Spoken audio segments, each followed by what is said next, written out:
ನಮಸ್ಕಾರ ವೀಕ್ಷಕರೇ, ಶ್ರೀಗರಿ ವಾರ್ತೆಗರಿಗೆ ಸ್ವಾಗತ. ನಾನು ನಿಮ್ಮ ಗ್ರಹೇಶ್ವರ ಗಾರ್ಡಿಗೇಂದ್ರ. ದಿನಾಂಕ ಮೇ 3, 2026ರಂದು ಕನ್ನಡ ಮತ್ತು ಸಂಸ್ಕೃತಿ ಇಲಾಖೆ Arunaraga creations lions club of Mysuru golden city golden hits of doctor Rajkumar, doctor Jayamala, doctor Puneeth Rajkumar ಸಂಗೀತ ಸಂಜೆ ರಾಜ್ ಸಂಗಮ ಗಿರಿಕನ್ಯಾ ಸಂಭ್ರಮ ಕಾರ್ಯಕ್ರಮದಲ್ಲಿ ಮುಖ್ಯ ಅತಿಥಿಗಳು ಶ್ರೀಮತಿ ಡಾಕ್ಟರ್ ಜಯಮಾಲಾ ರವರು, doctor Rekha Arun, Ayub Khan, Srinivas Rajkumar family, doctor Nagaraj Byri, doctor Shobha, Hamsi Prasanna Kumar, golden Suresh, Yuvaraj, Mallikarjuna Swamy, Pramila ಹಾಗೂ ಗಾಯಕರು ಹಾಡನ್ನು ಹಾಡಿದರು. ಸ್ಥಳ Mysuru builders association auditorium, Akkamahadevi road, Vishweshwara Nagar, Mysuru. ನಮಸ್ಕಾರ, ಶುಭ ಸಂಜೆ ಎಲ್ಲರಿಗೂ. ನಾನು ಡಾಕ್ಟರ್ ರೇಖಾ ಅರುಣ್ ಮಾತಾಡ್ತಾ ಇದ್ದೀನಿ. ಅರುಣರಾಗ ಕ್ರಿಯೇಷನ್ಸ್ ವತಿಯಿಂದ ಇಂದು ನಾವು ಡಾಕ್ಟರ್ ರಾಜ್ಕುಮಾರ್ ಹಾಗೂ ಪುನೀತ್ ರಾಜ್ಕುಮಾರ್ ಹಾಗೂ ಜಯಮಾಲಾ ಮೇಡಮ್ ಅವರ ಸಂಗೀತ ಸಂಜೆನ ಇಂದು ಈ ಬಿಲ್ಡರ್ಸ್ ಅಸೋಸಿಯೇಷನ್ಲಿ ಏರ್ಪಡಿಸಿದ್ದೀವಿ. ಇದು ರಾಜ್ ಸಂಗಮ ಹಾಗೂ ಗಿರಿಕನ್ಯಾ ಸಂಭ್ರಮ ಅನ್ನೋ ಶೀರ್ಷಿಕೆಯಲ್ಲಿ ಎಲ್ಲ ಅವರ ಚಲನಚಿತ್ರ ಚಿತ್ರಗಳ ಗೀತೆಯನ್ನು ಹಾಡ್ತಾ ಇದ್ದೀವಿ. ಸೊ ಇದರಲ್ಲಿ ಒಂದು 20 ಜನ ಸಿಂಗರ್ಸ್ಗಳಿದ್ದೀವಿ, ಒಂದು 30-35 ಸಾಂಗ್ಸ್ ಹಾಡ್ತಿದ್ದೀವಿ. ವಿಶೇಷ ಅತಿಥಿಯಾಗಿ ನಮ್ಮ ಜಯಮಾಲಾ ಮೇಡಮ್ ಅವರು ಚಲನಚಿತ್ರ ವಾಣಿಜ್ಯ ಮಂಡಳಿ ಅಧ್ಯಕ್ಷರು ಇವಾಗ ಇನ್ನೊಂದು 5-10 ಮಿನಿಟ್ಸ್ ಅಲ್ಲಿ ಬರ್ತಾ ಇದ್ದಾರೆ. ಸೊ ನಾವೆಲ್ಲರೂ ಅವ್ರಿಗೋಸ್ಕರ ಕಾಯ್ತಾ ಇದ್ದೀವಿ. Thank you. ಯಾವ್ದು ಹೇಳಿ? ಕಾರ್ಯಕ್ರಮ ನಾವು ಆಲ್ಮೋಸ್ಟ್ 5 years ಇಂದ ಮಾಡ್ಕೊಂಡ್ ಬರ್ತಾ ಇದ್ದೀವಿ. ಇಲ್ಲ, ಪ್ರತಿ ಸತಿನೂ ಮಾಡ್ತೀವಿ. ಈ ಸತಿ ಇನ್ನೂ ನಮಗೆ ಜಯಮಾಲಾ ಮೇಡಮ್ ಬರೋದು ಇನ್ನೂ ತುಂಬ ಖುಷಿಯಿಂದ ನಾವು ಕಾಯ್ತಾ ಇದ್ದೀವಿ. ಹೆಣ್ಮಕ್ಳೆಲ್ಲ ಜಾಸ್ತಿ ಅವ್ರಿಗೋಸ್ಕರ. 22 ಜನ ಇದ್ದೀವಿ, ಎಲ್ಲ ಮೈಸೂರವರೇ. ಎಲ್ಲರೂ ತುಂಬ ಪ್ರಾಕ್ಟೀಸ್ ಮಾಡಿ ಕಷ್ಟಪಟ್ಟು ಎಲ್ಲ ಇಲ್ಲಿ ನಿಂತ್ಕೊಂಡಿದ್ದೀವಿ. ಇವತ್ತು ಮೇಡಮ್ಗೋಸ್ಕರ ಅವ್ರದೇ ಚಲನಚಿತ್ರ ಗೀತೆಗಳದ್ದು ಸುಮಾರು 5 ಗೀತೆಗಳು ಹಾಡ್ತಾ ಇದ್ದೀವಿ. ಎಲ್ಲರಿಗೂ ನಮಸ್ಕಾರ. ಮೈಸೂರಿನ ನನ್ನೆಲ್ಲ ಆತ್ಮೀಯರಿಗೆ ತುಂಬ ಪ್ರೀತಿಯ ನಮಸ್ಕಾರ. ತುಂಬ ಖುಷಿ ಆಗ್ತಿದೆ. ಇಲ್ಲಿ ಗೋಲ್ಡನ್ ಸುರೇಶ್ ಅವರು, ನಮ್ಮ ಡಾಕ್ಟರ್ ರೇಖಾ ಅರುಣ್ ರವರು, ಇವರೆಲ್ಲರೂ ಕೂಡ ನನ್ನನ್ನು ಈ ಊರಿಗೆ ಬರಬೇಕು, ಅದರಲ್ಲೂ ರಾಜ್ಕುಮಾರ್ ಮತ್ತು ಪುನೀತ್ ರಾಜ್ಕುಮಾರ್ ಅವರ ಸಂಗೀತ ಸಂಜೆಯನ್ನು ನೋಡಬೇಕು ಅಂತ ನಮ್ಮನ್ನು ಬೆಳೆಸಿದಂಥವರು. ಇವತ್ತಿನ ದಿನ ಅವರು ಇಲ್ಲ, ಆದರೆ ಅವರಿಟ್ಟ ಹೆಜ್ಜೆಗಳಿದೆ. ಅದರಿಂದಾಗಿ ಬಹಳ ಪ್ರೀತಿಯಿಂದ ನಿಮ್ಮೆಲ್ಲರನ್ನು ನೋಡ್ಲಿಕ್ಕೆ ಬಂದಿದ್ದೀನಿ. ನಮಸ್ಕಾರ. ಒಂದು ಕ್ಷಣ ನಿಂತು ಹೋಯಿತು.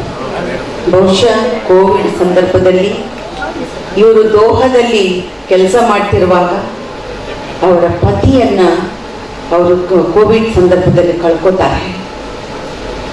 ಇಡೀ ಯಾರು ಇರಲ್ಲ, ಒಬ್ಬ ಹೆಣ್ಮಗಳು ಜೀವನದಲ್ಲಿ ಡಾಕ್ಟರ್ ಓದಿರ್ಬೋದು, ಆದರೆ ಸ್ವತಃ ಒಂದು ಚೆಕ್ಕನ್ನು ಬರೆಯೋದು ಕೂಡ ಗಂಡ ಆ ಕೆಲಸವನ್ನು ನಿರ್ವಹಣೆ ಮಾಡಿ ಇವ್ರಿಗೆ ಹೇಳ್ಕೊಡ್ತಾ ಇದ್ರು. ಅಂಥ ಒಳ್ಳೆಯ ಪತಿಯನ್ನ ತನ್ನ ಕಣ್ಣು ಮುಂದೆ ಕಳ್ಕೊಂಡಾಗ ಈ ಹೆಣ್ಣು ಮಗಳು 7 ದಿನ ಪರದಾಡಿದ್ದಿದೆಯಲ್ಲ, ಅಂತಿಂತ ಪರದಾಟ ಅಲ್ಲ, ಅಂಥ ಪರದಾಟಗಳನ್ನ ಮಾಡಿ ಭಾರತಕ್ಕೆ ವಾಪಸ್ ಬಂದು ಒಂದು ಫ್ಲೈಟ್ ತಗೊಂಡು ಹೋಗಿ ಗಂಡನನ್ನ ಕರ್ಕೊಂಡು ಬರ್ತಾರೆ. ಆ ದೇಹವನ್ನ ಈ ಭಾರತಕ್ಕೆ ಕರ್ಕೊಂಡು ಬಂದು ಇಲ್ಲಿ ಅವರನ್ನ ಮಣ್ಣು ಮಾಡುವಂತ ಸಂದರ್ಭವನ್ನ ತಂದು ನೀಡ್ತಾರೆ.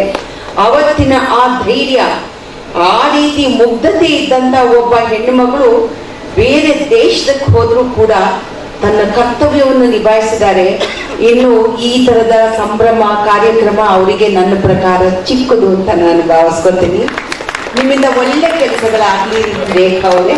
ಇವತ್ತು ಜಯಮಾಲಾ ಅವರನ್ನ ಇವತ್ತಿಲ್ಲಿ ಕರ್ಕೊಂಡು ಬಂದು ನಮ್ಮೆಲ್ಲರ ಮುಂದೆ ನಾವೆಲ್ಲರೂ ಕೂಡ ಅವ್ರ ಜೊತೆಯಾಗಿ ಈ ಹಾಡಲ್ಲಿ ಲೀನರಾಗ್ಲಿಕ್ಕೆ ಕಾರಣರಾದವರು ನಮ್ಮ ರೇಖಾ ಅರುಣ ಮೇಡಮ್ ಅವರು.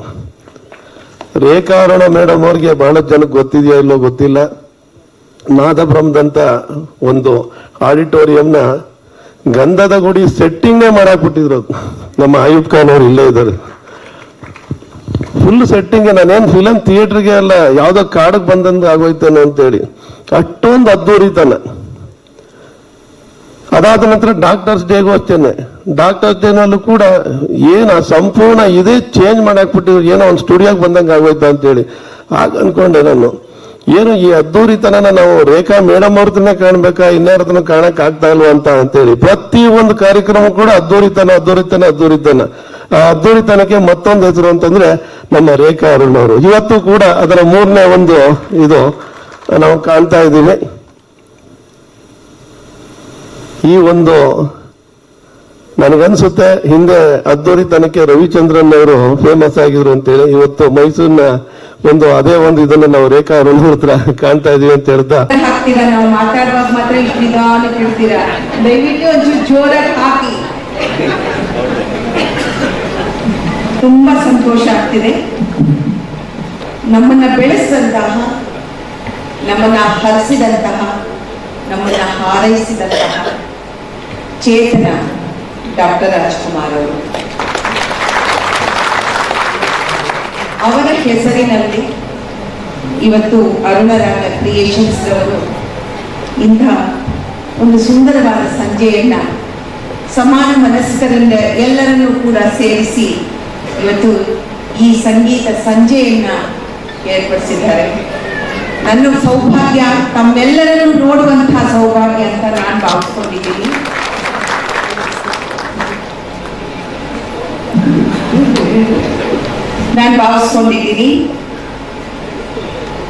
ನಾನು ಬಂದಾಗ ಹಿರಿಕನ್ಯೆಯ ಹಾಡನ್ನ ಅತ್ಯಂತ ಅದ್ಭುತವಾಗಿ ಹಾಡಿದ್ರು. ನನಗೆ ಅವರ ಹೆಸರು ಗೊತ್ತಿಲ್ಲ, ತಾವು ಎಲ್ಲಿ ಕೂತಿದ್ದೀರಾ ಅನ್ನೋದು ಗೊತ್ತಿಲ್ಲ. ಡಾಕ್ಟರ್ ಸುರೇಂದ್ರ ಅವರು ಬಹಳ ಸೊಗಸಾಗಿ ತುಂಬಾ ತುಂಬಾ ಚೆನ್ನಾಗಿ ಹಾಡಿದ್ರಿ ಸರ್.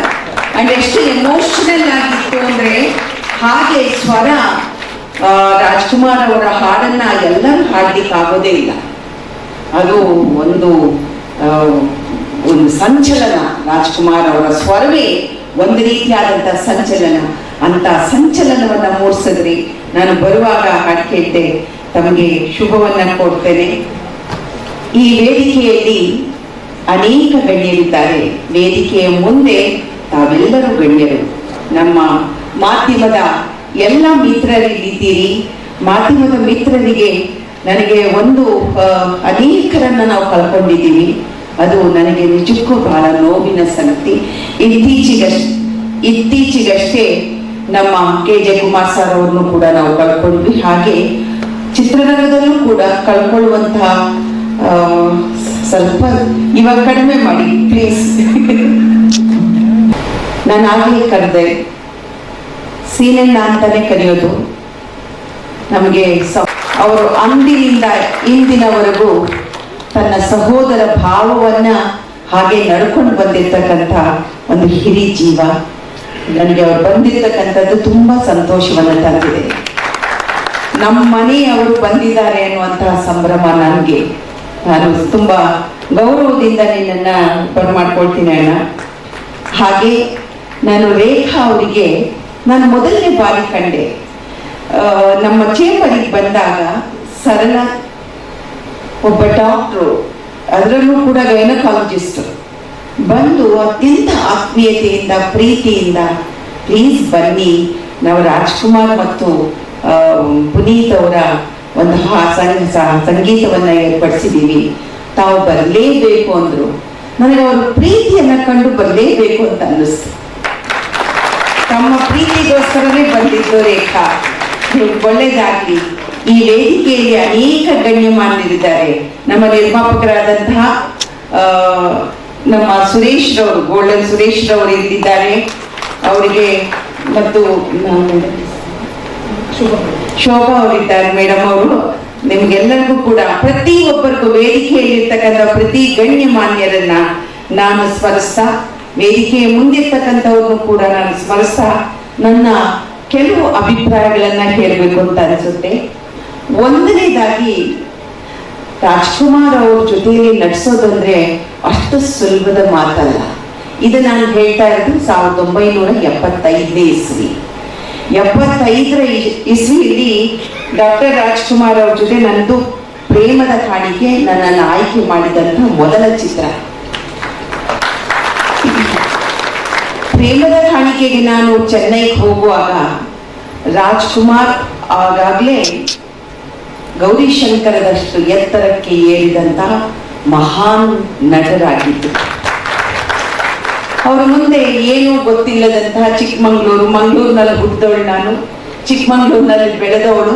ನನಗೆ 16 ವರ್ಷ. ಆ 16 ವರ್ಷದಲ್ಲಿ ನಮ್ಮ ಅಕ್ಕ ನಮ್ಮನ್ನ ಚೆನ್ನೈಗೆ ಕರ್ಕೊಂಡೋಗಿದ್ರು. ಇವತ್ತು ಚೆನ್ನೈ, ಅವತ್ತು ಮದ್ರಾಸ್. ಹಾಗೆ ಇಂಡಸ್ಟ್ರಿಯಲ್ಲಿ ಹೋದಾಗ ಆ ಕುಟುಂಬ ಒಂದು ಸಲ ಕ್ಷಣಕ್ಕೆ ಅದು ನಮ್ಮ ಕುಟುಂಬ, ನಮ್ಮ ಮನೆ ಆಯ್ತು. ಪಾರ್ವತಮ್ಮವರು ನನಗೆ ಸಾಕ್ಷಾತ್ ತಾಯಿ ಇದ್ದ ಹಾಗೆ. ಇವತ್ತು ನಾನು ಈ ವೇದಿಕೆಯಲ್ಲಿ ಏನಾದರೂ ನಿಂತಿದ್ರೆ, ಅದು ವಾಣಿಜ್ಯ ಮಂಡಳಿ ಇರ್ಬೋದು ಅಥವಾ ಯಾವುದೇ ಸರ್ಕಾರದ ಯಾವುದೇ ಹುದ್ದೆಯಲ್ಲಿ ನಾನಿದ್ರೂ ಕೂಡ ಅವರ ಆಶೀರ್ವಾದ, ಅವರ ಹಾರೈಕೆ ಯಾವತ್ತೂ ಕೂಡ ನನ್ನ ಮೇಲೆ ಒಂದೇ ತರನಾಗಿರ್ತಿತ್ತು. ನಾನು ಈ ಸಂದರ್ಭದಲ್ಲಿ ಇದನ್ನ ಹೇಳಲೇಬೇಕು. ಪ್ರತಿ ಸಲ ನಮ್ಮಲ್ಲಿ ಒಂದು ವಾಡಿಕೆ ಇದೆ. ಹೊಸ ಸರ್ಕಾರ ಬಂದಾಗ ರಾಜ್ಕುಮಾರ್ ಅವ್ರ ಮನೆಗೆ ಬಂದು ನಮ್ಮಲ್ಲಿ ಕಲಾವಿದರಿಗಾಗಿ ಒಂದು MLC ಸ್ಥಾನ ಇದೆ. MLCಗೆ ಒಂದು ಹೆಸರನ್ನ ಸೂಚಿಸಿ ಅಂತ ಹೇಳಿ ರಾಜ್ಕುಮಾರ್ ಅವರು ಯಾರನ್ನು ಹೇಳ್ತಾರೆ ಅವರನ್ನೇ ಅವರು MLCಗೆ ನಾಮಕರಣ ಮಾಡೋದಕ್ಕೆ ಕೇಳೋರು.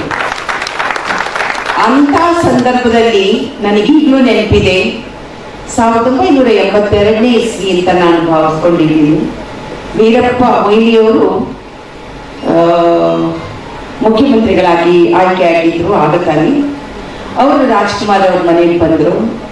ಪಾರ್ವತಮ್ಮ ಅವ್ರನ್ನ ಕೇಳಿದ್ರು ಒಂದು ಹೆಸರನ್ನ ತಾವು ಸೂಚಿಸಿ. ಯಾಕಂದ್ರೆ ರಾಜ್ಕುಮಾರ್ ಅವರು ರಾಜಕಾರಣಕ್ಕೆ ಖಂಡಿತ ಅವರಾಗಲಿ ಅವ್ರ ಕುಟುಂಬದವರಿಗೆ ಯಾವತ್ತೂ ಕೂಡ ಅವರು ಪ್ರೋತ್ಸಾಹಿಸಿಲ್ಲ, ಬೇಡ ಅಂತ ಹೇಳಿದಂತಹ ಜೀವ ಅವರು. ಬಂದಾಗ ನಮ್ಮ ಇಂಡಸ್ಟ್ರಿನಲ್ಲಿ ಎಷ್ಟೊಂದು ಜನ ಇದ್ರು, ಬಟ್ ಅವರು ಆಯ್ಕೆ ಮಾಡಿದ್ದ ಹೆಸರು ಜಯಮಾಲನನ್ನ MLC ಮಾಡಿ. ಇದು 82ನೇ ಇಸ್ವಿ. ನಂತರ 82ರಲ್ಲಿ ನಾನು ಆಗ್ಲಿಲ್ಲ, 82ನೇ ಆಗ ಆಗ್ಲಿಲ್ಲ. ನಂತರ ದೇವೇಗೌಡರು ಬಂದರು. ದೇವೇಗೌಡರು ಅವ್ರ ಮನೆಗೆ ಬಂದಾಗ ಅವ್ರನ್ನ ಕೇಳಿದ್ರು, ನೀವು ಒಂದು ಹೆಸರು ಸೂಚಿಸಿ ಅಂತ. ಅವಾಗ ಮತ್ತೆ ಯಥಾ ಪ್ರಕಾರ ರಾಜ್ಕುಮಾರ್ ಅವರು, ಪಾರ್ವತಮ್ಮ ರಾಜ್ಕುಮಾರ್ ನನ್ನ ಹೆಸರನ್ನೇ ಹೇಳಿದ್ರು. ಅಲ್ಲೂ ಕೂಡ ಆಗ್ಲಿಲ್ಲ. ಬಟ್ ರಾಜ್ಕುಮಾರ್ ಅವರು ಯಾವಾಗ್ಲೂ ಒಂದು ಹೇಳೋರು, ಜಯಮಾಲ ಇವತ್ತಿಲ್ಲ ನಾಳೆ ನೀನು ವಾಣಿಜ್ಯ ಮಂಡಳಿಗೂ ಅಧ್ಯಕ್ಷ ಆಗ್ತೀಯ, ನೀನು ಸರ್ಕಾರದಲ್ಲೂ ನೀನು ಕೆಲಸ ಮಾಡ್ತೀಯ, ನೀನು ಖಂಡಿತವಾಗ್ಲೂ ಒಳ್ಳೆ ಕೆಲಸ ಮಾಡ್ತೀಯ ಅಂತ ಒಂದು ಭರವಸೆ ಮತ್ತೊಂದು ಬೆನ್ನು ತಟ್ಟುವಂತಹ ಒಂದು ಆಶೀರ್ವಾದವನ್ನು ನೀಡಿದ್ರು. ಬಹುಶಃ ಅದೇ ಇರ್ಬೋದು. ನಾನು ಅಧ್ಯಕ್ಷೆಯಾಗಿ ಬಂದಾಗ ನಮ್ಮ ರಾಜ್ಕುಮಾರ್ ಅವರು ಇರಲಿಲ್ಲ. ಆದರೆ ನಂತರ ಪಾರ್ವತಮ್ಮ ರಾಜ್ಕುಮಾರ್ ಅವರು ಅಷ್ಟೊಂದು ಕನಸ್ಕೊಂಡಿದ್ರು. ನಾನು MLC ಆದಾಗಲೂ ಅವರಿರಲಿಲ್ಲ, ಅಮ್ಮನೂ ಇರಲಿಲ್ಲ. ಆದರೆ ನಾನು ಯಾವತ್ತೂ ನೆನೆಸ್ಕೊಳ್ತೀನಿ, ಅವರ ಆಶೀರ್ವಾದ ನನ್ನನ್ನು ಇಲ್ಲಿವರೆಗೂ ತಂದು ನಿಲ್ಲಿಸ್ತು ಅಂತ. ಈ ಒಂದು ಮಾತನ್ನ ನಾನು ಯಾವ ವೇದಿಕೆಯಲ್ಲೂ ಹೇಳಿರಲಿಲ್ಲ. ಇವತ್ತು ನನಗೆ ಆ 2 ಜೀವಗಳು, ಆ ಕುಟುಂಬವನ್ನ ನಾನು ನೆನೆಸ್ಕೊಂಡಾಗ ಅವ್ರ ಜೊತೆಯಲ್ಲಿ ನಾನು 7 ಸಿನಿಮಾಗಳನ್ನ ಮಾಡಿದೆ. ಆ 7 ಸಿನಿಮಾ ನನ್ನ ಜೀವನದ 7 ಸಪ್ತ ಸಾಗರಗಳನ್ನು ದಾಟಿದ ಹಾಗೆ ಅಂತ ನಾನು ಭಾವಿಸ್ತೇನೆ. ನಿಮ್ಮೊಂದು ನೆನಪಿರಲಿ, ಭಾರತೀಯ ಚಿತ್ರರಂಗದ ಅತ್ಯಂತ ಸುಂದರ ಹೆಣ್ಣು ಮಕ್ಕಳು ತುದಿಗಾಲಲ್ಲಿ ನಿಂತಿದ್ರು. ಆಗ ರಾಜ್ಕುಮಾರ್ ಅವ್ರ ಜೊತೆ ಒಂದು ಸಿನಿಮಾ ಮಾಡಬೇಕು ಅಂತ ಸಂದರ್ಭದಲ್ಲಿ ನನಗೆ 16ನೇ ವಯಸ್ಸಲ್ಲಿ ಆ 7 ಸಿನಿಮಾಗಳಲ್ಲಿ ಮಾಡುವಂತ ಅವಕಾಶ ಸಿಕ್ತಲ್ಲ, ನಾನು ಭಾಗ್ಯವಂತೆ ಅಂತ ಭಾವಿಸ್ಕೊಂಡಿದ್ದೀನಿ. ಈಗಾಗಲೇ ಅನೇಕರು ಹಾಡಿದ್ರು, ಗಿರಿಕನ್ಯೆಯ ಹಾಡನ್ನ ಹಾಡಿದ್ರು, ನಗು ನಗುತ್ತಾಗಿ ಬರುವೆ. ಹೌದು, ನನಗೆ ಅತ್ಯಂತ ಖುಷಿ ಕೊಡುವಂತ ಹಾಡು ನಗು ನಗುತ್ತಾ ನೀ ಬರುವೆ. ಹಾಗೆ ಅಂಥದ ಒಂದು ವಿಚಾರವನ್ನು ಕೂಡ ನನಗೆ ಹೇಳಬೇಕು. ನಮ್ಮ ಬಾಬು ಅವರ ನಿರ್ದೇಶನದ ಚಿತ್ರ, ರಾಜೇಂದ್ರ ಸಿಂಗ್ ಬಾಬು ಅವರ ನಿರ್ದೇಶನದ ಚಿತ್ರ, ಅದು ನಾನು ಒಪ್ಕೊಂಡಿದ್ದೆ. ಆದರೆ ನಂತರ ನನಗೆ ಆ ಲಂಗ ಮತ್ತು ರೌಕೆಯಲ್ಲಿ ಆ ನೀರಿನಲ್ಲಿ ಆ ತಂಡಗಳು ನನ್ನನ್ನು ಎತ್ಕೊಂಡು ಹಾಡುವಂಥದ್ದಿದ್ದಾಗ ನಾನು ಮಾಡಲ್ಲ ಅಂತ ಕೂತ್ಕೊಂಡಿದ್ದೆ. ಆಗ ಹೇಳ್ಕೊಂಡಿದ್ರು. ಬಾಬು ಬಂದು ಹೇಳಿದ್ರು, ನನಗೆ ಕನ್ವಿನ್ಸ್ ಆಗಲಿಲ್ಲ. ಕ್ಯಾಮ್ರಾಮನ್ ಹೇಳಿದ್ರು, ನನಗೆ ಕನ್ವಿನ್ಸ್ ಆಗಲಿಲ್ಲ. ಆದರೆ ಉಡುಪಿ ಜಯರಾಮ್ ಮೇಷ್ಟ್ರು ಅಂತಂದ್ರೆ ಒಂದು ರೀತಿಯಲ್ಲಿ ರಾಜ್ಕುಮಾರ್ ಅವ್ರ ತರನೇ, ಏನ್ಸಿನಣ್ಣ ಅದೇ ಥರ ಒಂದು ಸರಳತೆ, ಸಜ್ಜನಿಕೆ, ಡೆಡಿಕೇಶನ್ನು. ಅವ್ರು ಬಂದು ನನಗೊಂದು ಆಶ್ವಾಸನೆಯನ್ನ ಕೊಟ್ಟರು. ಜಯಮಾಲಾ, ಒಂದು ವೇಳೆ ಈ ಸಿನಿಮಾ ರಿಲೀಸ್ ಆಗಿ ಯಾವ ಜನ ಆ ಹಾಡನ್ನ ನೋಡುವಾಗ ಕೆಟ್ಟ ಕಣ್ಣಿನಲ್ಲಿ ನೋಡಿದ್ರು ಅಂದ್ರೆ ಅವತ್ತಿನ ದಿನ ನಾನು ಈ ಕೆಲಸನೇ ಬಿಟ್ಬಿಡ್ತೀನಿ. ಅಣ್ಣ ತಂಗಿಯ ಪ್ರೀತಿ, ತಂಗಿ ಸಣ್ಣ ವಯಸ್ಸಲ್ಲಿ ಒಂದು 16-17 ವರ್ಷಕ್ಕೇನೆ ಅವಳನ್ನು ಟ್ರಾಫಿಕಿಂಗ್ ಅಲ್ಲಿ ಎತ್ಕೊಂಡು ಹೋಗಿರ್ತಾರೆ. ನಂತರ ಅಣ್ಣನಿಗೆ ತಂದು ಅವಳನ್ನ ಒಪ್ಪಿಸುವಂತ ಸಂದರ್ಭದಲ್ಲಿ ಅಲ್ಲಿ ಅಷ್ಟು ದಿನದಲ್ಲಿ ತನ್ನ ತಂಗಿ ಇಂಥ ಒಂದು ವೃತ್ತಿಗೆ ಇಳಿದ್ಬಿಟ್ಲಲ್ಲ ಅನ್ನುವಂತಹ ಪೊಲೀಸ್ ಆಫೀಸರ್ ವೇದನೆ, ತನ್ನ ಅಣ್ಣನಿಗೆ ನನ್ನ ಮುಂದೆ ನಾನು ಹೀಗೆ ಸಿಕ್ಕಾಕೊಂಡಲ್ಲ ಅನ್ನುವಂತ ಆ ತಂಗಿಯ ನೋವು, ನಂತರ ಆಕೆ ಪ್ರಾಣತ್ಯಾಗ ಮಾಡುವಂಥದ್ದು. ಆ ಸಿನಿಮಾವನ್ನ ಜನ ಮೆಚ್ಚಿಕೊಂಡ್ರು. ಭಾರತೀಯ ಚಿತ್ರರಂಗದಲ್ಲೇನೆ ಅಷ್ಟು ದೊಡ್ಡ ಕಿಟ್ಟು, ಎಲ್ಲಾ ಭಾಷೆಗೂ ಹೋಯ್ತು. ಆ ಸಿನಿಮಾ ತುಂಬಾ ಹೆಸರನ್ನ ಕೊಡ್ತು. ಬಹುಶಃ ರಾಜೇಂದ್ರ ಸಿಂಗ್ ಬಾಬು ಅವರು, ಅಂಬರೀಷ್ ಅವರು ಹಾಗೂ ನನಗೆ 3 ಜನಕ್ಕೂ ಕೂಡ ಒಂದು ಮರುಜನ್ಮವನ್ನ ನೀಡಿದಂತಹ ಚಿತ್ರ ಅಂತ ಹೇಳಿದ್ರೆ ತಪ್ಪಿಲ್ಲ. ಅಂಥ ಒಂದು ಯಶಸ್ಸನ್ನು ತಂದು ನೀಡಿದಂತಹ ಚಿತ್ರ. ಅಂಥ ಆ ಹಂತದ ಹಾಡನ್ನ ಸೊಗಸಾಗಿ ಹಾಡಿದ್ರಿ. ಧನ್ಯವಾದಗಳು. ಮತ್ತು ಎಲ್ಲರೂ ಕೂಡ ನನ್ಗನ್ಸುತ್ತೆ ಇಲ್ಲೊಂದು ಇನ್ನೂ 25-30 ಜನರು ಇಲ್ಲಿ ಫೋಟೋಗಳಿದೆ, ನಾನು ನೋಡಿದೆ. ಇವರೆಲ್ಲರೂ ಹಾಡ್ತಿದ್ದಾರೆ ಅಂತ ಅನ್ನಿಸ್ತು. ಇವರೆಲ್ಲರೂ ಇದ್ದಾರೆ. ಇವರೆಲ್ಲರೂ ಕೂಡ ಹಾಡುವಂತ ಇಷ್ಟೊಂದು ಜನರ ಪಟ್ಟಿಯೇ ಇಲ್ಲಿದೆ. ಇವರೆಲ್ಲರೂ ಕೂಡ ಸಿಂಗರ್ಸ್ ಅಲ್ಲ ಅಂತ ನಾನು ಭಾವಿಸ್ಕೊಂಡಿದ್ದೀನಿ. ನೋಡಿ, ಇದು ಒಂದು ಒಳ್ಳೆಯ ಬೆಳವಣಿಗೆ ಅಂತ ನನಗನ್ಸುತ್ತೆ. ಹಾಡನ್ನ ಹಾಡುವಂಥದ್ದು, ಎಲ್ಲರನ್ನೂ ನೆನೆಸ್ಕೊಳ್ಳುವಂಥದ್ದು, ಆ ಸ್ಮರಿಸ್ತಾ ಆ ಹಾಡನ್ನ ಸವಿಯುವಂಥದ್ದು ಮತ್ತು ಸಮಾನ ಮನಸ್ಕರನ್ನ ಕೂಡಿಸ್ಕೊಂಡು ಅದನ್ನ ಹೇಳುವಂಥದ್ದು, ಅದನ್ನ ಪ್ರಸಾರ ಮಾಡುವಂಥದ್ದು, ಇದೊಂದು ರೀತಿಯಾದಂಥ ಒಳ್ಳೆಯ ಬೆಳವಣಿಗೆ ಅಂತ ನಾನು ಅನ್ಕೊಂಡಿದ್ದೀನಿ. ನಿಮ್ಗೆ ಶುಭವಾಗ್ಲಿ. ಇದು ಎಷ್ಟನೇ ವರ್ಷ? 3ನೇ ವರ್ಷದ 5 ವರ್ಷಗಳಿಂದ ಮಾಡ್ಕೊಂಡು ಬರ್ತಿದ್ದೀರಾ.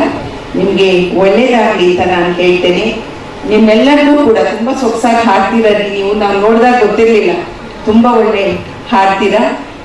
ಯಾರ್ಯಾರು ಹಾಡುವವರು ಇದ್ದೀರಿ ಅವರೆಲ್ಲರಿಗೂ ನಾನು ಶುಭವನ್ನ ಕೊಡ್ತೇನೆ. ನಿಮ್ಗೆಲ್ಲರಿಗೂ ಒಳ್ಳೇದಾಗ್ಲಿ. ಒಳ್ಳೆಯ ಹಾಡನ್ನ ಕೊಟ್ಟು ಮನರಂಜಿಸಿ.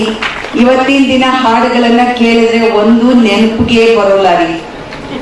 ಅವತ್ತಿನ ದಿನದ ಹಾಡುಗಳು ಹೇಗಿರೋದು ಅಂತಂದ್ರೆ, ಸುಮ್ಮನೆ ಕೂತಿದ್ರು ಗುಣಗುಟ್ಟುತ್ತೆ. ಇವಾಗೂ ಕೂಡ ಆ ಹಾಡುಗಳೇ ಇವತ್ತು ಕೂಡ ಯಶಸ್ವಿ ಹಾಡುಗಳು. ಆ ಹಾಡನ್ನ ಎಷ್ಟು ಸಲ ಕೇಳಿದ್ರು ಕೇಳೋಣ ಅನ್ಸುತ್ತೆ. ನಾವು ಎಲ್ಲೇ ಕೂತಿದ್ದಾಗ್ಲೂ ಆ ಹಾಡು ಬಂದಾಗ ಗೊತ್ತಿಲ್ಲದೆ ಕಿವಿ ಹಾಗೆ ಆ ಕಡೆಗೆ ಹೊರಟೋಗುತ್ತೆ. ಅಂತ ಹಾಡುಗಳನ್ನ ಅಂತ ಸಾಹಿತಿಗಳಿದ್ರು, ಅಂತ ಸಂಗೀತ ನಿರ್ದೇಶಕರಿದ್ರು, ಅಂತ ಹಾಡುವವರಿದ್ರು, ಅಂತ ಡೆಡಿಕೇಟೆಡ್ ಮ್ಯೂಸಿಷಿಯನ್ಸ್ ಇದ್ರು. ನಾವು ಇವತ್ತಿನ ದಿನ ಅವರನ್ನ ನಿಜವಾಗ್ಲೂ ಸ್ಮರಿಸ್ಬೇಕಾಗತ್ತೆ. ಆ ಪುಣ್ಯಾತ್ಮರು ಇಂಥ ಹಾಡುಗಳನ್ನ ನೀಡಿದ್ರಿಂದ ನಾವು ಪಾವನವಾದ್ವಿ ಅಂತ ನಾನು ಅನ್ಕೊಂಡಿದ್ದೀನಿ. ನಾನು ಹೆಚ್ಚಿಗೆ ಮಾತಾಡೋದಿಲ್ಲ. ತಮ್ಮೆಲ್ಲರಿಗೂ ಕೂಡ ಹಾಡನ್ನ ಕೇಳುವಂತ ಸಂದರ್ಭದಲ್ಲಿ ಇದ್ದೀರಾ. ತಾವೆಲ್ಲರೂ ಕೂಡ ಹಾಡನ್ನ ಕೇಳಿ ನನ್ನನ್ನ ಇಲ್ಲಿ ಬರಿ ಮಾಡ್ಕೊಂಡಿರ್ತಕ್ಕಂಥ ಈ ತಂಡ, ಅದರಲ್ಲೂ ಕೂಡ ಡಾಕ್ಟರ್ ರೇಖಾ ಅವರಿಗೆ ನನ್ನ ಹೃತ್ಪೂರ್ವಕವಾದಂತಹ ಅಭಿನಂದನೆಗಳನ್ನ ಸಲ್ಲಿಸ್ತೇನೆ. ಹೀಗೆ ನಿಮ್ಮ ಈ ತಂಡ ಇನ್ನು ಹೆಚ್ಚಿನ ರೀತಿಯಲ್ಲಿ ಜನರಿಗೆ ಮನರಂಜಿಸಲಿ ಅಂತ ಹೇಳ್ತಾ ನನ್ನನ್ನು ಕರೆಸಿದ್ದಕ್ಕಾಗಿ ನಾನು ಅಭಿನಂದನೆ ಸಲ್ಲಿಸ್ತೇನೆ. ನಮಸ್ಕಾರ. ಮತ್ತೆ ಮುಂದಿನ ವಾರ್ತೆಗರಿಯಲ್ಲಿ ಭೇಟಿಯಾಗೋಣ. ಶ್ರೀಗರಿ, ನಿಮ್ಮ ಮನದಾಳದ ಗರಿ. ನಮಸ್ಕಾರ.